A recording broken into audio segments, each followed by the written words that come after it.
Hello everybody. నా పేరు doctor Charan Koganti. నేను కన్సల్టెంట్ న్యూరో సైకియాట్రిస్ట్‌గా కిమ్స్ హాస్పిటల్ కొండాపూర్‌లో ప్లస్ జే క్లినిక్స్ కోకాపేటలో వర్క్ చేస్తున్నాను.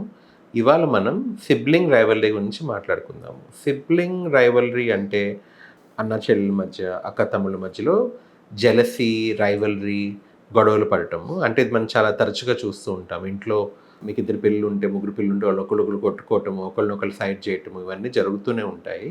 అది నార్మలే.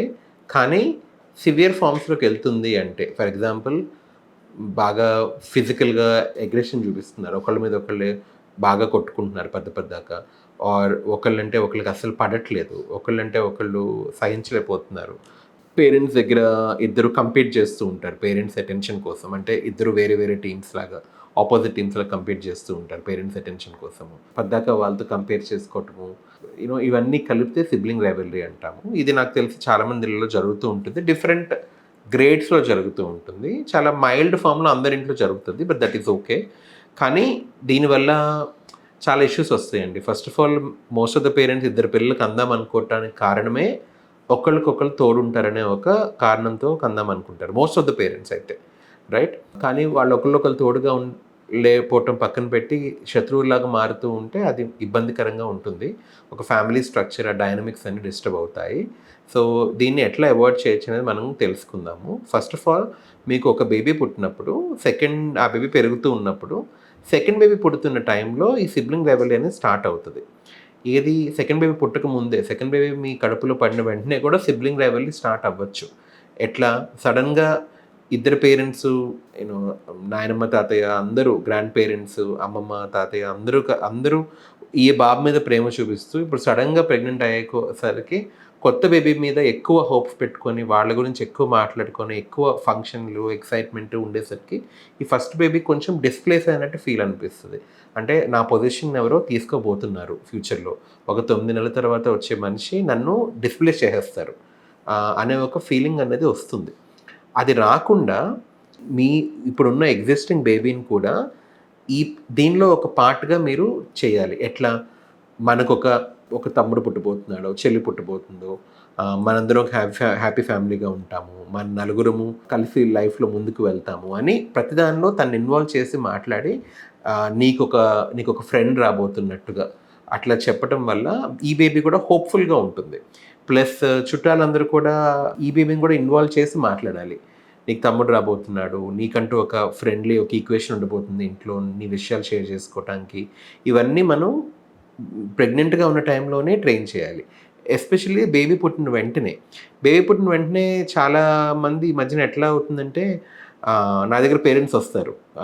ఏంటి? అసలు పాపని ఎత్తుకొనివ్వట్లేదు వీడు, పాపని దగ్గరికి రానివ్వట్లేదు. మేము లేనప్పుడు పాపని నేల మీద పడుకోబెట్టేస్తున్నాడు ఉయ్యాల్లోంచి తీసేసి. అంటే ఆ వయసులోనే అంత జెలసీ రావటం అబ్నార్మల్ కదా! సో ఆ టైంలో ఏంటంటే నేను ఎప్పుడు చెప్పే అడ్వైసు, మీకు కొత్తగా బేబీ పుట్టినప్పుడు మోస్ట్ ఇంపార్టెంట్ ఆ బేబీ కాదు, మీకు ఆల్రెడీ ఉన్న బేబీ. ఎందుకంటే ఆ బేబీకి ఆ టైంలో పెద్ద తెలీదు. అంటే జస్ట్ పుట్టుంటుంది కాబట్టి. కానీ ఈ child 1 or 2 years or 3 years, 4 years ఉంటది కాబట్టి కొంచెం అవగాహన ఉంటుంది ఏం జరుగుతుంది అనేది. సో ఆ టైంలో మీరు తనని డిస్‌ప్లేస్డ్ ఫీల్ చేయకూడదు. అంటే నీ పొజిషన్ ఒకళ్ళకి మేము ఇచ్చేస్తున్నాము అని ఫీల్ చేయకూడదు. సో తనని ఇన్వాల్వ్ చేసుకుంటూ ఆ బేబీని కేర్ చేయాలి. రైట్? ఎట్లా అంటే మనం ముగ్గురం డ్యూటీస్ వేసుకుందాం. ఇప్పుడు నాన్న, అమ్మ, ఫస్ట్ బేబీ. ఇవాళ పాపని నువ్వు ఆడించాలి ఒక అరగంట. రేపు నేను ఆడిస్తాను. ఎల్లుండి మమ్మీ ఆడిస్తది. ఇట్లా షేర్ చేసుకోవడం వల్ల ఏమవుతుందంటే తనకు కూడా ఈక్వల్ ఇంపార్టెన్స్ ఉన్నట్టు ఒక ఫీలింగ్ వస్తుంది. అదే డెవలప్ అవుతదనమాట. On top of this babies ఇద్దరు కొంచెం పెరిగిన తర్వాత పేరెంట్స్ చేసే బిగ్గెస్ట్ మిస్టేక్ కంపేర్ చేయటం. మన ఇండియన్ ఫ్యామిలీస్‌లో ఎక్కువ జరుగుతూ ఉంటాయి. అన్నని చూసి నేర్చుకో, తమ్ముడిని చూసి నేర్చుకో, అక్క చూడు ఎంత బాగా చదువుకుంటుందో. ఇలాంటి కంపారిజన్స్ అస్సలు చేయొద్దండి. మీకు ఇద్దరు పిల్లలు, కవల పిల్లలు కూడా ఒకేలా ఉండరు బ్రెయిన్ ప్రకారం. సో ఒకళ్ళొకళ్ళ ఇంట్రెస్ట్ వేరుంటది. ఒకళ్ళొకళ్ళ టాలెంట్ వేరుంటుంది. అదేంటో బయటకు తీసుకొచ్చే రెస్పాన్సిబిలిటీ మీదే. ఆర్ వాళ్ళకి సపోర్ట్ ఇచ్చే రెస్పాన్సిబిలిటీ మీది. కంపేర్ చేయొద్దు. కంపేర్ చేస్తే ఫస్ట్ వచ్చేది జెలసీయే. ఇన్స్పిరేషన్ రాదు. అట్లా కాకుండా అక్క ఇలా చదువుకుంటుంది కదా! నీకేదైనా డౌట్స్ ఉంటే అక్కని అడుగు అని చెప్పడం వేరు. అక్కని చూసి నేర్చుకో అని చెప్పడం వేరు. సో కమ్యూనికేషన్ చాలా ఇంపార్టెంట్ పిల్లల దగ్గర. ఎందుకంటే వాళ్ళకి మీరు ఏం చెప్తారో వాళ్ళకి అదే అర్థమైద్ది. మీ చెప్పిన వాటి మధ్యలో ఉన్న వేరే మీనింగ్ వాళ్ళు అర్థం చేసుకునే ఎమోషనల్ మెచ్యూరిటీ వాళ్ళకి ఉండదు. సో డెఫినెట్లీ అది. ఇంకొకటి ఎప్పుడన్నా కోఆపరేటివ్‌గా వాళ్ళిద్దరూ సిబ్లింగ్స్ ఇద్దరు కలిసి ఏదైనా ప్రాబ్లమ్ సాల్వ్ చేస్తున్నా, ఏదైనా ఆర్గ్యుమెంట్ సాల్వ్ వాళ్ళకి వాళ్ళే రిజాల్వ్ చేసుకుంటే దాన్ని మీరు సెలబ్రేట్ చేయండి. దాని అర్థం ఏంటంటే వాళ్ళిద్దరిని ఐస్ క్రీమ్‌కి తీసుకెళ్ళటమో, డ్రైవ్‌కి తీసుకెళ్ళటమో, అప్పుడప్పుడు వాళ్ళకి నచ్చింది ఏదైనా చిన్న వస్తువు కొనిపెట్టడమో, ఇట్లా చేయటం వల్ల ఏంటంటే ఒక గుడ్ బిహేవియర్ అనేది వాళ్ళలో ఇంకా రీఇన్ఫోర్స్ అవుతది. సో, ఇట్లా చేస్తే మా పేరెంట్స్ అప్రిషియేట్ చేస్తున్నారు కాబట్టి మేమిద్దరం ప్రాబ్లమ్స్‌ని రిజాల్వ్ చేసుకోవాలి. ప్రాబ్లమ్స్ క్రియేట్ చేసుకోకుండా అనే ఒక థాట్ ప్రాసెస్‌లోకి వాళ్ళు వెళ్తారు.